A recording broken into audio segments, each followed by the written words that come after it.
9월 15일 월요일. 예수님의 발자취를 따라. 한 아이가 주일에 교회를 다녀온 뒤 온종일 엄마 뒤를 쫓아다녔습니다. 엄마는 아이가 무슨 장난을 치나 싶어 귀엽게 보았습니다. 그런데 어딜 가도 아이가 졸졸 쫓아다니다 보니 집안일을 제대로 할 수가 없어 점점 화가 났습니다. 결국 참지 못한 엄마가 아이에게 화를 냈습니다. 방에 가서 놀라고 했는데도 왜 말을 듣지 않고 엄마 뒤를 쫓아다니니? 그러자 아이가 뜻밖의 대답을 했습니다.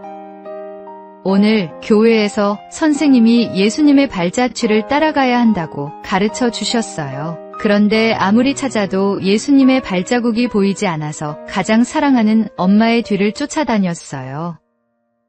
아이의 이 대답은 순간 엄마의 마음을 멈추게 했습니다.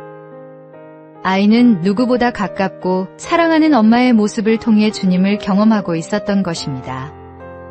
성경을 통해 주님을 만난 우리는 다시 말씀이 가르치는 대로 주님의 발자취를 따라갑니다.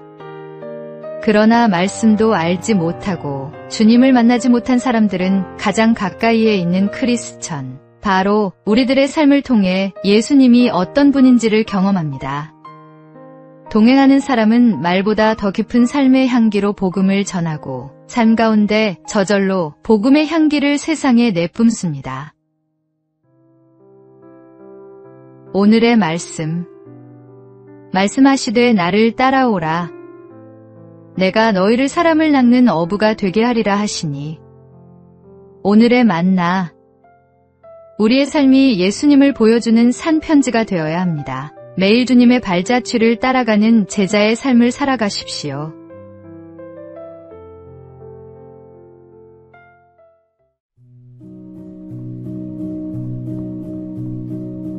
(9월 16일) 화요일. 합격 사과의 교훈.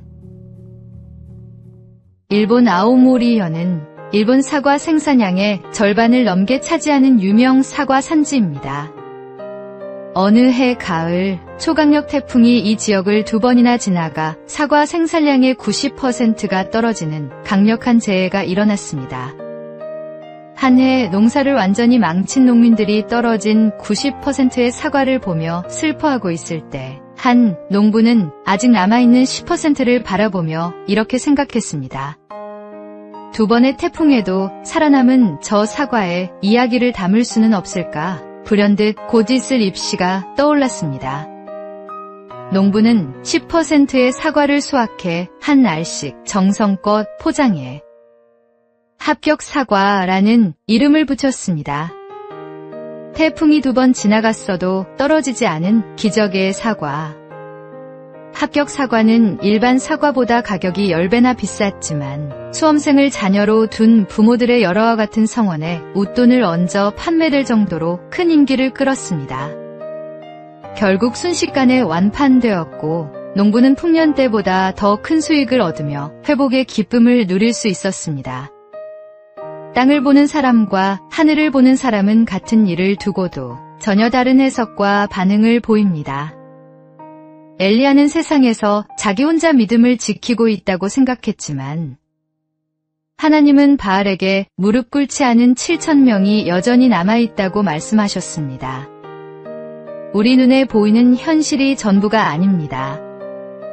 믿음의 시선으로 보면 무너진 자리에도 기적은 숨 쉬고 있습니다. 오늘의 말씀. 소망이 우리를 부끄럽게 하지 아니함은 우리에게 주신 성령으로 말미암아 하나님의 사랑이 우리 마음에 부은 바 됨이니. 오늘의 만나. 절망적인 상황에서도 하나님의 희망을 발견하는 지혜가 필요합니다. 남은 것에 감사하며 새로운 가능성을 찾아보십시오.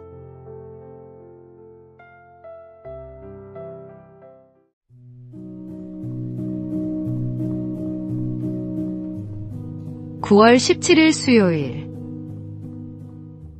몸의 신호와 마음의 신호. 미국의 심리학자들이 팔짱 끼기에 대한 흥미로운 연구를 한 적이 있습니다. 심리학자들은 첫 번째 그룹의 사람들에게 편안한 자세로 강의를 들으라고 요구했습니다. 다음으로 두 번째 그룹의 사람들에게는 강연 내내 팔짱을 끼고 있으라고 요구했습니다. 강의가 끝난 후 강연 내용을 얼마나 잘 기억하는지 테스트를 해봤습니다. 결과는 충격적이었습니다. 팔짱을 낀 사람들이 38%나 더 내용을 기억하지 못했습니다. 팔짱 하나 때문에 이런 결과가 일어난다는 걸 믿지 못한 심리학자들은 몇 달 뒤 다시 1,500명을 대상으로 같은 실험을 진행했습니다. 하지만 결과는 마찬가지였습니다. 팔짱을 끼고 강연을 들은 사람들은 내용을 더 기억하지 못했고 강사에 대한 이미지도 부정적으로 느꼈습니다. 몸의 자세 하나가 집중력과 감정에 얼마나 큰 영향을 미치는지 보여주는 결과였습니다. 마음의 신호는 결국 몸의 신호로 이어집니다. 예배를 드리고 찬양을 드릴 때 우리의 몸의 신호는 어떻습니까? 간절히 은혜를 구하는 마음으로 누구보다 일찍 와서 앞자리부터 앉습니까? 아니면 혼자 있기 편한 자리를 찾아가 적당히 딴 생각을 하다 조용히 돌아갑니까? 주님은 우리의 마음을 보시는 분이지만 마음이 주님께 향한 사람은 말과 행동, 몸짓과 시선으로도 그 마음을 드러내기 마련입니다. 예배의 태도는 곧 마음의 방향을 말해줍니다. 오늘의 말씀. 하나님은 영이시니 예배하는 자가 영과 진리로 예배할지니라. 오늘의 만나. 진정한 예배는 마음과 몸이 하나 되어 주님께 드려지는 것입니다. 온 마음과 정성을 다해 하나님을 예배하십시오.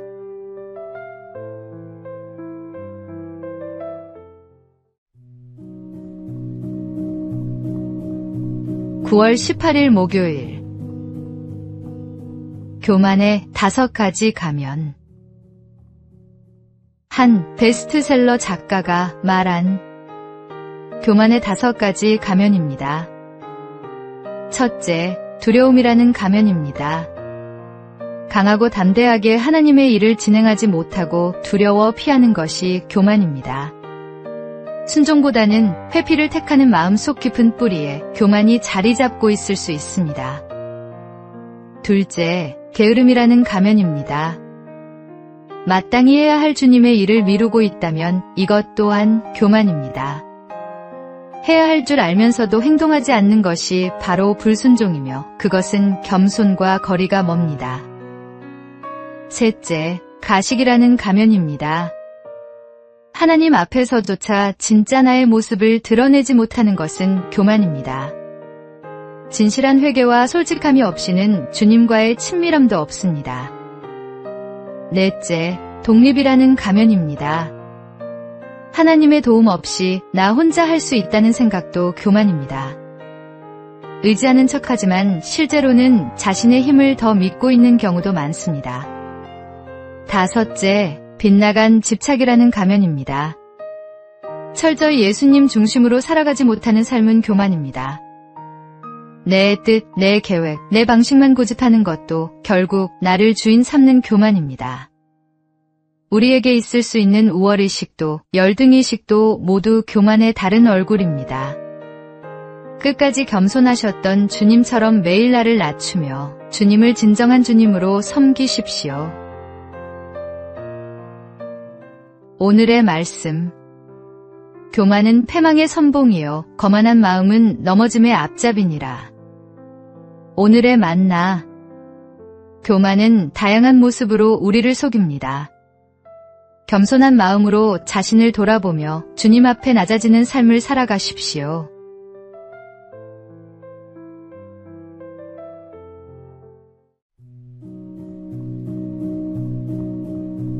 (9월 19일) 금요일. 이발사와 성도의 대화. 한 성도가 빈민가에서 전도를 하고 있었습니다. 거리에서 열심히 복음을 전하는 성도를 본 이발사가 문 밖으로 나와 말을 걸었습니다. 이보시오, 하나님이 정말로 살아계신다면 저 사람들이 왜 저렇게 가난하게 사는 겁니까? 차라리 돈이나 한 푼 주는 게 더 도움이 되지 않겠소? 이 말을 들은 성도가 한 행인을 가리키며 물었습니다. 선생님은 솜씨가 아주 좋은 이발사라는 얘기를 들었습니다. 그런데 저 행인의 머리를 왜 저렇게 엉망으로 두고 계십니까? 저 사람이 우리 가게에 오지 않았으니까요. 이발사의 말을 들은 성도가 재빨리 대답했습니다. 하나님도 같은 심정이십니다. 이 거리에 어떤 사람이라도 하나님을 찾아와 기회를 드리기만 한다면 세상 누구보다 멋지게 들어 사용하실 것입니다. 무디가 시카고 빈민가에서 복음을 전하던 중 실제로 있었던 일입니다. 하나님은 지금도 그분을 찾는 이에게 기꺼이 다가가십니다. 우리의 삶을 하나님께 온전히 드리기만 하면 하나님은 우리의 출신과 능력을 묻지 않고 거룩한 복음의 도구로 기꺼이 사용하십니다. 혹시 나의 출신과 능력으로 인해 사명을 주저하고 있다면 나를 만나주신 주님이 나를 또한 사용해 주실 것이라는 믿음으로 용기를 얻으십시오. 하나님께 쓰임받기 위해 필요한 것은 완벽함이 아니라 순전한 헌신입니다. 오늘의 말씀. 그러므로 너희는 가서 모든 민족을 제자로 삼아 아버지와 아들과 성령의 이름으로 세례를 베풀고. 오늘의 만나.